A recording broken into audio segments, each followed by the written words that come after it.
دور حاضر میں سب سے اچھا شاعر آپ کو کون ملا؟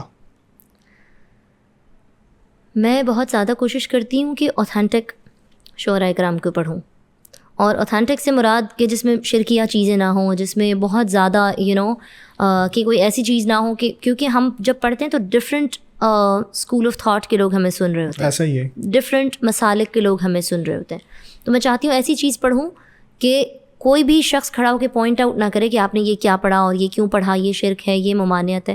بس اس چیز کا خیال رکھیں. میں کسی ایک کا نام اس لیے نہیں لوں گی کیونکہ سارے لوگ ماشاءاللہ بہت اچھا لکھتے ہیں، سارے نہیں مطلب کہ کہہ لیں متعدد لوگ اچھا لکھتے ہیں، بس یہ آپ کی چوائس پہ ڈپینڈ کرتا ہے. ویسے آپ کا پسندیدہ شاعر کون ہے؟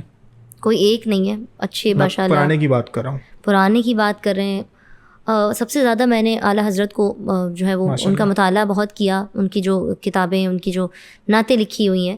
چونکہ میں مطالعہ میں اس لیے کہوں گی کیونکہ میں ہدایت بخشش تشریح اور ترجمے کے ساتھ پڑھتی تھی. کیونکہ ہدایت بخشش آپ کو ایسی سمجھ میں آنے والی چیز نہیں ہے، اس کا آپ کو پورا باقاعدہ مطالعہ کرنا پڑتا ہے.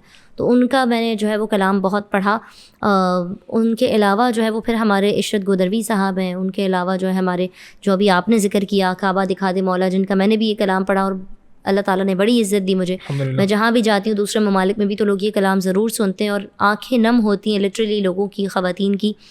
تو ہمارے شفیق العیار بھائی جو ہیں انہوں نے وہ بھی بہت اچھا جو ہے وہ اپنا انپٹ دے رہے ہیں، کام کر رہے ہیں. اور بہت سارے نثار علی اجاگر صاحب کے میں نے کافی کلام پڑھے ہیں، وہ بھی بہت اچھا لکھتے ہیں.